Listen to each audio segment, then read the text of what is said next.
Welcome to the second video in our Working Breed Recall series.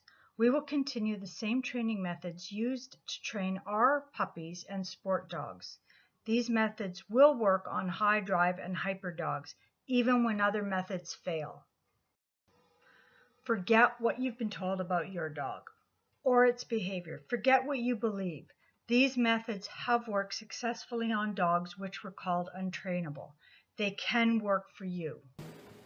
You've finished watching video 1. You've learned the 4 steps needed to shape both the follow and the target behaviors. Continue socializing and proofing your dog's behaviors. In this video, we're going to show you how to make this method work. We're going to help you understand why other methods failed you and your dog, and hopefully our dogs and our videos will help you understand the theories you learned in class when you were taking the Working Breed program.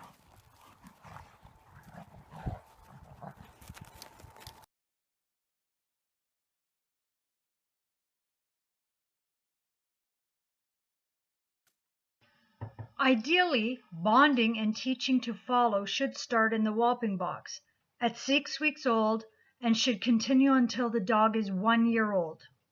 Puppies that grow up playing with people are easier to train, but I find dogs very forgiving.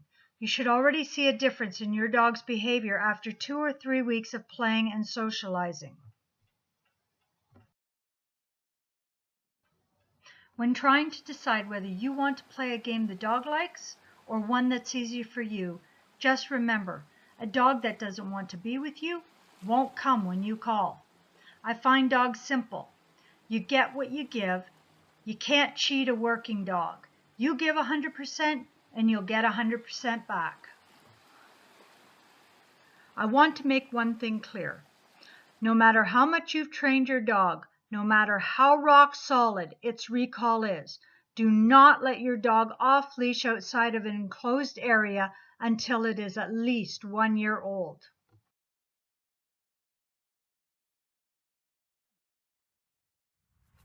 Good boy. What a good boy. Welcome to Black Ridge. This is where we train our German Shepherds, our service dogs, and our board and trains.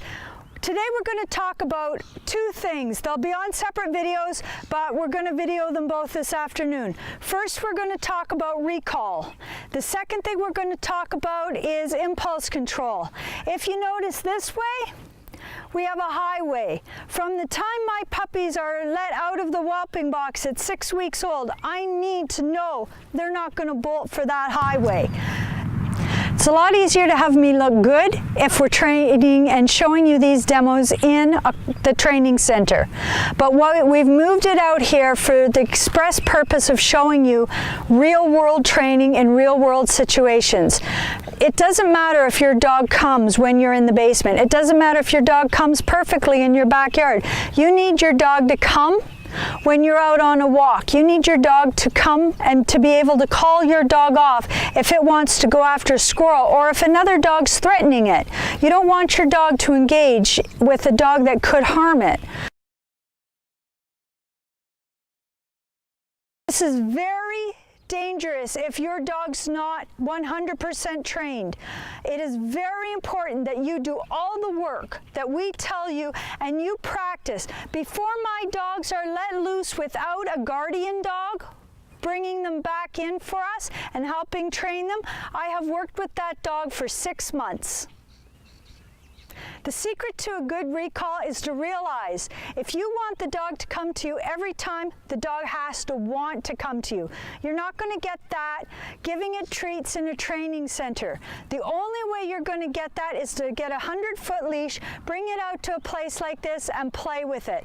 The dog is the one that's going to pick how you train it. If the dog's got ball drive, if the dog goes crazy for a ball, then you use a ball. If the dog wants treats, you use it for treats. The number one secret from the day your puppy comes home is every time you use the word come, something good has to happen. And I don't mean something good you feed at supper.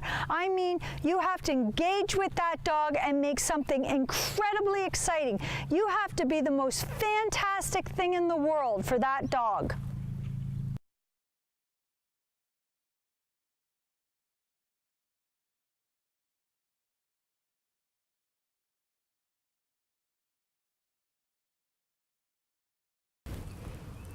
So one thing that is important to remember is dogs generalize.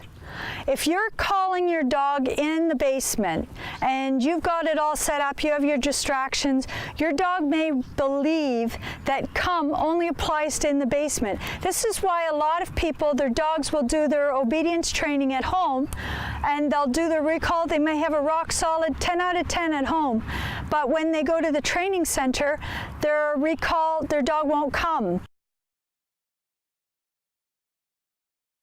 Before we get started with any training today, we're going to give the dogs a good run. Once you tire a dog out, they can think better. Dogs learn best when they're in what's called eustress, which basically means good stress. They're hyped, they're ready to think, they're ready to learn. So we brought the quad out because I want to explain one thing that a lot of people miss. Dog training isn't about you, it's about the dog. You can hear our guys, they hear the quad out, they know they're going to go for a run. If the dog's not excited, if the dog's not having fun, then your training's not going to work.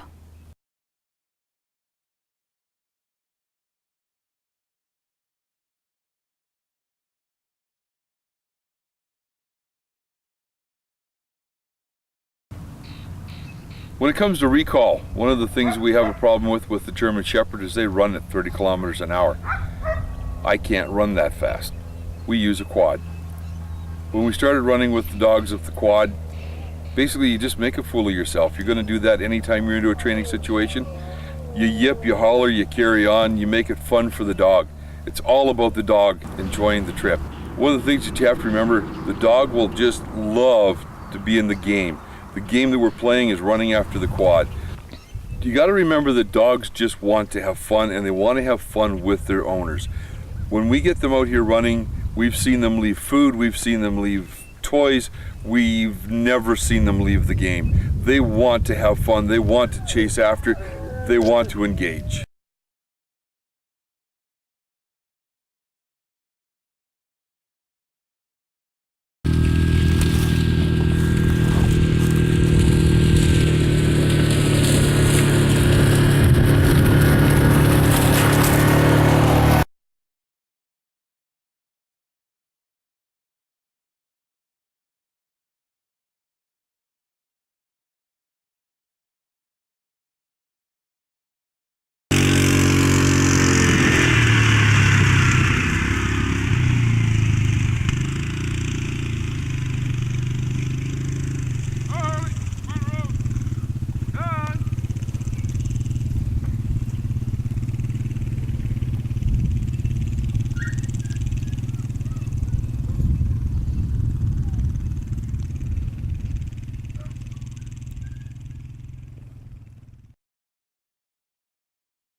Harley, come!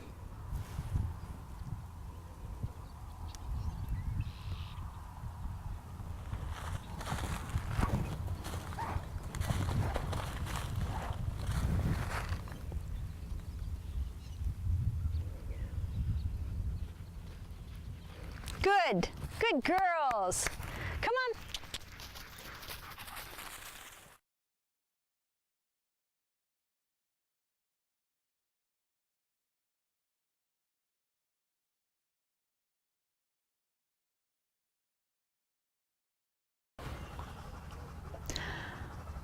Any type of training depends on the emotional response of the dog. Happy dogs are obedient dogs. Tired dogs are obedient dogs. Like John said, your dog wants to play with you more than anything else. If you meet that need with your dog, then you will get far more obedience out of it. Next, download the attachments in your file section. Create a journal to measure your success so you know how your dog's improving. And remember, it's better to train for 2 or 3 minutes at a time, several times a day, than to have a training session. Are you ready to move to part 3 of this lesson? Is your puppy focused for at least 15 minutes before losing interest with you? Do you play with your puppy for at least 30 minutes, and is your puppy engaged with you? Can you move your hand and your puppy will come to touch it or follow your hand?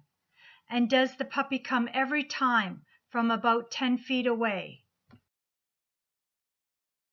You have all this? There's still one more thing. You'll start to notice your puppy comes even if you don't call.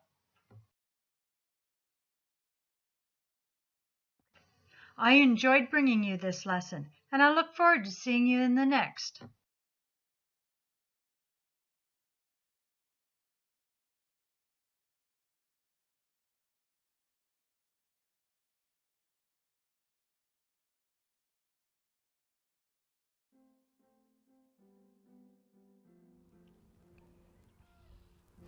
Rose!